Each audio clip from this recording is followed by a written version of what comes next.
was an astronaut who had always dreamed of exploring space. He had trained for years, and he was finally on his first mission to the moon.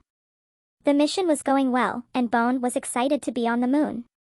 He was taking pictures and doing experiments, and he was having the time of his life. But then, something happened. Bone started to feel tired. He tried to stay awake, but he couldn't. He fell asleep. When Bone woke up, he was in a panic.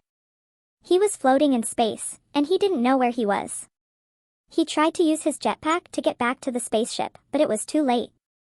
Bone was lost in space. He didn't know what to do. He was scared and alone. Bone floated for days, trying to find his way back to the spaceship.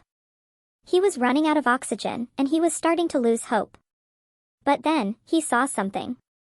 It was a small, red light in the distance. Bone swam towards the light, and he saw that it was a spaceship. Bone was so happy to see the spaceship. He swam as fast as he could, and he finally reached it. The spaceship was a rescue ship, and the crew was able to bring Bone back to Earth. Bone was so grateful to be alive, and he was glad to be back on Earth. Bone learned a valuable lesson that day. He learned that it's important to stay awake in space, or you could get lost. He also learned that there are people who are willing to help you, even if you're lost in space. Bone was a changed astronaut after that day. He was more careful, and he was more grateful for the people who helped him. He also knew that he would never take his life for granted again.